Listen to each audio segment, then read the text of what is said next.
আশা করি তোমরা ভালোই আছো। আজ আমরা গণিতের 17 অধ্যায় পরিসংখ্যান চ্যাপ্টারের আমরা আজকে সমাধান করব। প্রথমে আমরা প্রচুরক নির্ণয় শিখব। শুধু ছাত্রছাত্রীবৃন্দ, আমরা এখানে প্রচুরকের একটা সূত্র লিখে রাখছি। এই সূত্র ছাড়া আমরা প্রচুরক বের করতে পারবো না। যখন আমাদের একটা বক্সের মধ্যে গণসংখ্যা দেওয়া থাকবে এবং শ্রেণী ব্যক্তি দেওয়া থাকবে, তখন কিন্তু আমাদের এই সূত্রটা প্রযোজ্য হবে। আমরা এখানে একটু সূত্রের সাথে পরিচয় ঘটাই। আসো, এখানে প্রচুরক equal L plus f1 by f1 plus f2 into H. আমরা এখানে দেখতে পাচ্ছি এখানে এল ইকুয়াল প্রচুরক যে শ্রেণীতে উপস্থিত তার নিম্ন সীমা। আমরা যখন ছকটা করব তখন আমি বুঝাই দিব তোমাদের। f1 হলো প্রচুরক শ্রেণীর গণসংখ্যা বিয়োগ আগের শ্রেণীর গণসংখ্যা, f2 হলো প্রচুরক শ্রেণীর গণসংখ্যা বিয়োগ পরের শ্রেণীর গণসংখ্যা। এই ছিল শ্রেণী ব্যবধান। আমরা এখন একটা ছক তৈরি করব। এই ছকের মাধ্যমে আমাদেরকে প্রচুরক নির্ণয় করতে হবে।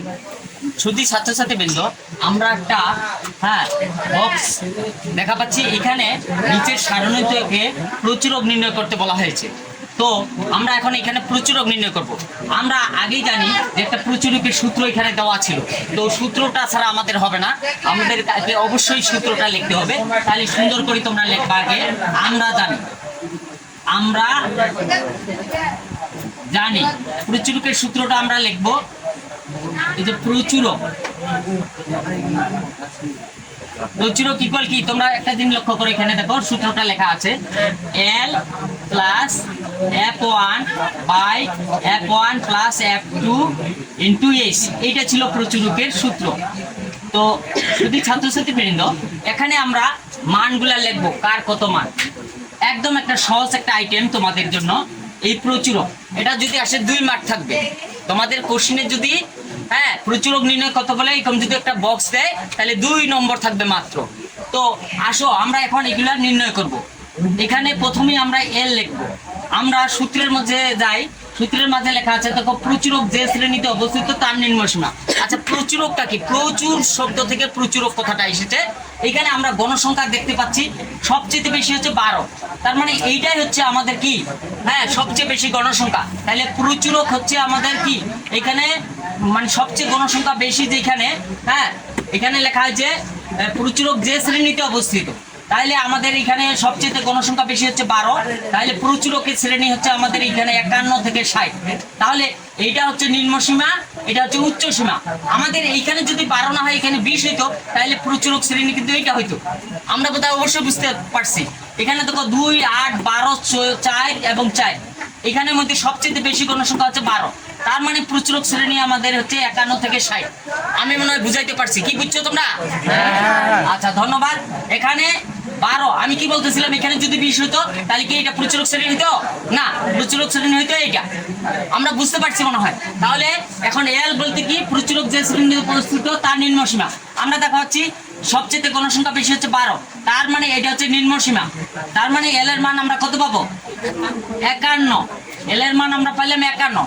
তারপরে এখানে দেখো আমাদের f1 একটু লক্ষ্য করি। f1 এ লেখা আছে, তোমরা একটু জিনিস লক্ষ্য করে, এখানে সূত্রটা প্রচুরক শ্রেণীর গণসংখ্যা। আমরা এইটা শ্রেণীতে প্রচুরক পাইছি। প্রচুরক শ্রেণীর গণসংখ্যা আমাদের কত আছে তোমরা দেখা পাচ্ছ? 12। তার মানে দেখো প্রচুরক শ্রেণীর গণসংখ্যা, তার মানে 12 লিখতে বলছে আমাকে। 12 বিয়োগ, তারপরে লেখা আছে দেখো বিয়োগ আগের শ্রেণীর গণসংখ্যা। তাহলে আগের শ্রেণী এটা, এর গণসংখ্যা কত? 8। আমরা কি বুঝতে পারছি? সূত্রটা একটু লক্ষ্য করো। প্রচুরক শ্রেণীর গণসংখ্যা কত ছিল? 12। সেই জন্য 12 লিখছি। ঠিক আছে, বিয়োগ, তারপরে কি বলা হয়েছে? আগের শ্রেণী গণসংখ্যা 12। দেখো এইটা প্রচুরক শ্রেণী, এইটা তার আগের শ্রেণী, এর গণসংখ্যা হলো 8। তাহলে বিয়োগ 8। এখন f1 এর মান আমরা কত পাচ্ছি? 12 থেকে 8 বিয়োগ করলে কত হয়? অবশ্যই 4 হয়। এখন যাও f2। একই ভাবে দেখো f2 একই লেখা আছে, প্রচুরক শ্রেণী গণসংখ্যা। কি লেখা আছে বলো তো? প্রচুরক শ্রেণী গণসংখ্যা। তাহলে প্রচুরক শ্রেণী গণসংখ্যা কত? 12। তাহলে আমরা 12 লিখবো বিয়োগ আমরা দেখা পাচ্ছি এখানে কি বিয়োগ আছে পরের শ্রেণী। এই যে এইটা প্রচুর শ্রেণী, এর পরের শ্রেণী, তাহলে এটা এর গণসংখ্যা কত 4। দেখো তো লেখা আছে না পরের শ্রেণীর গণসংখ্যা, তাহলে 12 বিয়োগ কত 4, তাহলে F2 এর মান আমরা কত পাচ্ছি? অবশ্যই 8 পাচ্ছি। তারপরে বলা হয়েছে এই ছিল শ্রেণী ব্যবধান। এইটা কি বলতো? শ্রেণী ব্যবধান। আমরা শ্রেণী ব্যবধান বলতে কি এটা শ্রেণী না আমাদের, দেখো শ্রেণী ব্যক্তি, শ্রেণী ব্যবধান কত আছে? 31 থেকে 40। তোমরা হিসাব করো, তাই বলি 9 বলি 31 থেকে যেহেতু 40 আছে, মনে করিও না যে 9 আছে, 31টাও ধরতে হবে। 31 32 এভাবে হিসাব করে একদম 40 পর্যন্ত যাও, 10 আছে। তার মানে শ্রেণী ব্যবধান কত? এইচ এর মান আমরা কত পাচ্ছি? 10। কিভাবে পাইলাম? দেখো প্রতিটা শ্রেণীর ব্যবধান 10 আছে, এখানেও 10, এখানেও 10, এখানেও 10, এখানেও 10, অর্থাৎ 31 থেকে 40, 31 32 33 34 35 36 37 38 39 40, তাহলে 10 আছে না? এই জন্য 10 লিখছি। এখন আমরা এই মানগুলো আমরা যদি এখানে বসানোর চেষ্টা করি, তাহলে আমাদের প্রচুরক নির্ণয় হয়ে যাবে। এল এর মান আমরা কত পাইছি? দেখো তো 51 একদম সহজ একটা আইটেম, প্রচুরক 2 মার্ক আসবে। এখানে প্লাস দিলাম F1 আমরা কত পাইছিলাম? 4, তাহলে উপরে 4 দিলাম, নিচে আবার F1 মানে 4 প্লাস F2 মানে 8 গুণন এইচ মানে কত ছিল বলো তো? 10।